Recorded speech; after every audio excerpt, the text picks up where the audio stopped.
Hey, yo, Jordan, if you can throw this next pitch 104 miles an hour, I'll let you date my daughter. Couldn't lay off.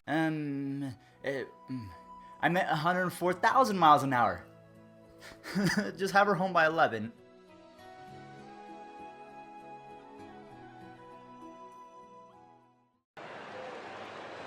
Again, very fortunate he did not get thrown out at second base. Yep, you got to run him out. Right about there, kicks in.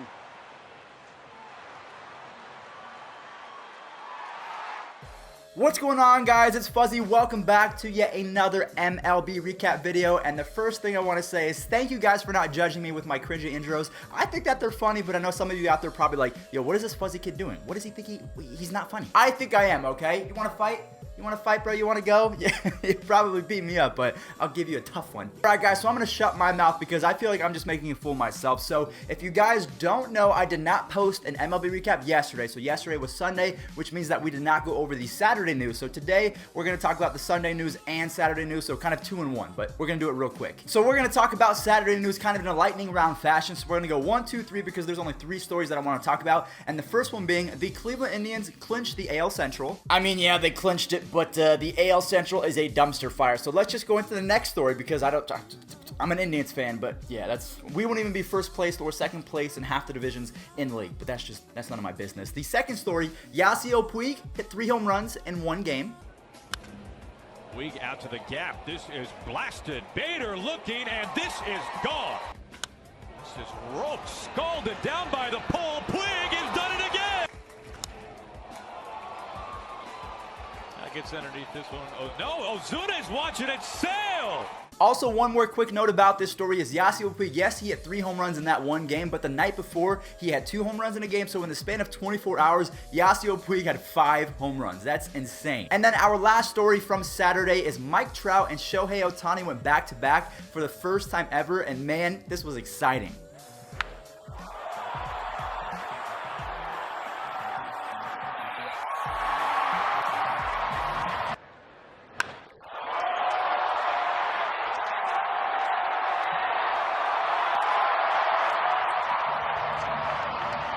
Alright guys, so that pretty much wraps up the top stories from Saturday. Not too much happened that day, but now we're going to start talking about yesterday's news. So yesterday, September 16th, Chris Sale, the AL Cy Young favorite right now, maybe, potentially, and the NL Cy Young favorite, Jacob deGrom, they faced off against each other. Man up. Oh, there's a drive out to right. That's hit deep. Nimmo back turning. Kiss that one goodbye. 2. And struck him out. And no argument from Baz. And a swing and a miss for strike 3. So 2 more Ks, 10 now for deGrom. Now, the one downside to this story was that Chris Sale only went 3 innings because he's on an innings cap right now because he hurt his left shoulder. And then Jacob deGrom, he did Jacob deGrom's thing. He went 7 innings, got, I think, 11 Ks or something crazy like that. Now, he did give up 3 runs. He raised his ERA to 1.79. I know that's horrible, but I'm not sure how this is going to pan out. Real quick before we talk about the Cy Young races, just for a quick second, is this was not the first time that Chris Sale and Jacob deGrom has faced each other. I actually found a clip from their college days of Jacob deGrom hitting a bomb off Chris Sale. Roll it. deGrom and Sale pitching for Stetson in Florida. No way. Yes, No way. Going bridge. Oh My. That's incredible video right there. That is some great archive get right there. I thought that was a pretty cool clip to show. Now, again, I promise you guys I would talk about the Cy Young race just a little bit. So in the AL, you have Corey Kluber, Chris Sale, and Blake Snell. In the National League, you have Jacob deGrom as the front runner, Max Scherzer, and Aaron Nola. Now, the one thing I want to bring up, there's a commentator on ESPN. His name is Michael Wilbon, and he says that if Jacob deGrom wins the Cy Young Award without a positive winning percentage, that he should not win the NL Cy Young. And I just think that's such an old-fashioned mindset to have, that Jacob deGrom could have a 1.79 ERA. His team never score runs for him, and then we hold that against him. No, we give the Cy Young to the best pitcher, not to the best pitcher on the team with the best hitting. That's just, I don't know what you're talking about, Michael Wilbon. So in my opinion, right now, the front runner in the AL, I think, is Chris Sale. The front runner in the NL is Jacob deGrom. I think that's just how the cookie crumbles. And then it's Blake Snell and Corey Kluber. And then in the National League, it's Max Scherzer and Aaron Nola. That's just me. Meija playing in his 10th game as a Padre. Swings at the first pitch and launches it. Oh, you gotta be kidding me. It's a grand slam.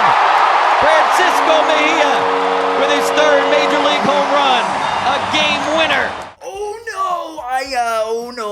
Oh no, I do. Every time we have a news story about this fella right here, it just pains my little heart because you guys know I am a diehard Cleveland Indians fan. We traded Francisco Mejia for Brad Hand and Adam Simber, and now Mejia, he is out there raking for the San Diego Padres, and he was going to be the next Victor Martinez, and we gave him away. Brad Hand, at least he's doing good for the Indians, and we'll have him for the playoffs this year. But man, Francisco Mejia, all you Padres fans out there, you better say thank you so much, Cleveland, because you gave us a generational player, and I am upset. Speaking of generational players, I do want to discuss something real quick. So Mookie Betts, probably the front runner to win the MVP and the American League this year in 2018. He threw home yesterday and he injured his side. Mookie, he felt a little bit sore. I took him right away. You know, he's in the clubhouse right now. He's saying that he's fine on Tuesday. He'll get treatment tomorrow and see how he reacts to it, and we go from there. Even, you know, if he said, I'm okay, I was going to take him out anyway. I'm not going to take any chances. Now, the Boston Red Sox, they have 103 wins. Their magic number is 2, so if they get 2 more wins, they are going to clinch the AL East. So in my opinion, if Mookie Betts is injured, I think it would be smart for the Red Sox to sit him for a couple days, because if you think about it, he's still got the MVP wrapped up if JD Martinez does not win the Triple Crown, and we'll talk about that in just a second because things are changing, but if Mookie Betts has to sit out a couple days, I think that's the smart thing to do. Don't even worry about the MVP right now because the World Series means a whole lot more. All right, moving over to the National League, we have the Rockies facing off against the Giants, and this was a big game again because every win is going to matter for any team that's in the NL West. So we're talking about the Diamondbacks, the Rockies, and the Dodgers. They're all in contention right now to try and grab that division title. And the Rockies, yeah, their pitcher, Antonio Sensatella, I feel terrible if I butchered. I am really sorry if I butchered that all the way through, and I'm just really sorry. But yesterday, not only did he come in huge on the mound, he got it done with the bat as well. Is one of the few guys that'll go. Swung on and missed, and another good breaking ball by Sensatella. And there's a line drive base hit. Cargo scores. Here comes Desmond, and he will score. Back to it. Fastball blew him away. Reach back. That was a big time win for the Rockies because they are still in first place in the NL West. And again, every win is crucial for any of those teams that we just talked about. And then if we stay in the National League, Adam Wainwright, Mr. Uncle Charlie himself, he is trying to keep the Cardinals afloat. Yesterday, he went 6 innings scoreless with 9 strikeouts, and he looked like old Adam Wainwright. I was looking at Adam Wainwright's stats, and this guy was so good for such a long period of time, and we all know father time is undefeated, and as you age, you throw less and less hard. Your break gets a little bit weird in terms of trying to throw the same curveball that you've thrown throughout your entire career. That was your strikeout pitch, and then it doesn't dip as much. Maybe it comes in a little bit slower, and they're able to read it off your hand, but Adam Wainwright, he's still doing it. 6 scoreless innings. I tip my cap off to you. All right, so we went from the American League to the National League, and now we're going to go back to the American League. So Justice Sheffield, the top prospect for the New York Yankees, yesterday he was called up, and this guy's been pretty good in the minors. This year alone, he is 7-6 with a 2.48 ERA, which is really good. So the way that the Yankees are going to utilize him is I don't think they're going to give him any starts. They're going to mainly use him in his bullpen, which is a pretty good idea considering that he's never faced Major League pitching before. So just to get him used to it, just throw him in the bullpen. Great idea. The Tampa Bay Rays are actually making some noise right now in Major League Baseball. The only sucky thing is they're still 7 games back of the American League wildcard, and that's only because the Yankees and the Athletics are so gosh darn good. But the Rays, they're picking it up since the All-Star break, and honestly, they've crept into my top teams in all of baseball, and that's because with the addition of Tommy Pham, they still got a bunch of other players on their team that are just raking right now. So if you have a pick going into next year, considering they traded Chris Archer for 2 top prospects, the Rays, they might be looking good going into 2019. So keep them on your radar. And guys, we talked about JD Martinez in the first half of this video when we talked about if Mookie Betts sits out, maybe JD Martinez actually has a chance to get the Triple Crown and also get that elusive MVP award. But the one person trying to steal that from JD Martinez in terms of the Triple Crown is Chris Davis. So not only is he creeping up on the RBI department, but yesterday he added to his lead in the home run department as well. Man, that's a great deal. Chris Davis, left field and deep. Malik Smith back, and that baby's gone.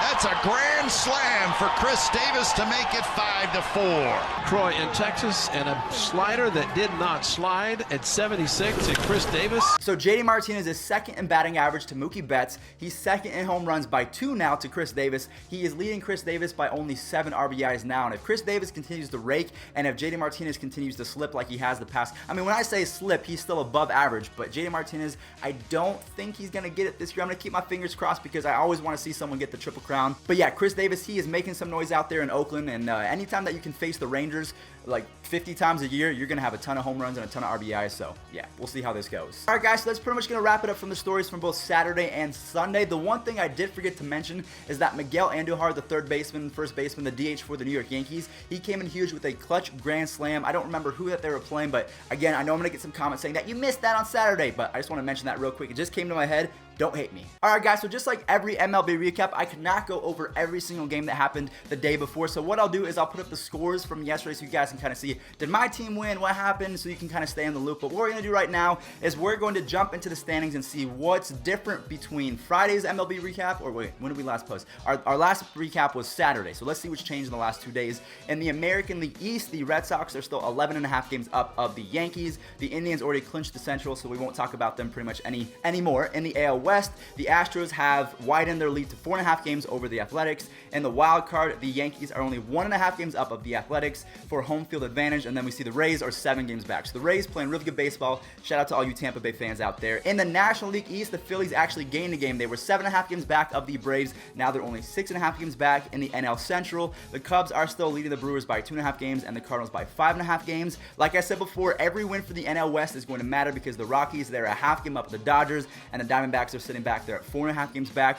And then this is where things get juicy. The National League wildcard race, oh my gosh, that's where things get crazy. The Brewers are up by 3 games for home field advantage, and then the Cardinals and Dodgers are tied for second place. That is, ooh boy, I cannot wait to see how that pans out. And then we can see how the Diamondbacks, Phillies, Nationals, and Pirates, they might be in contention. But honestly, it's probably going to be a race between the Cardinals and the Dodgers for second place. And boys, ladies and gentlemen, cats and dogs, hamsters, fish, anyone who's watching right now, I want to say thank you all so much for watching.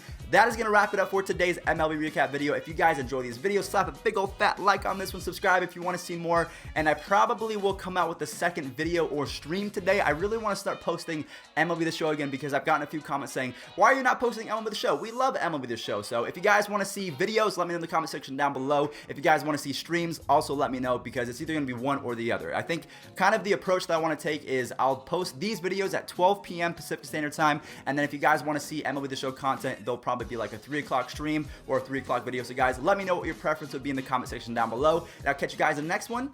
Peace out.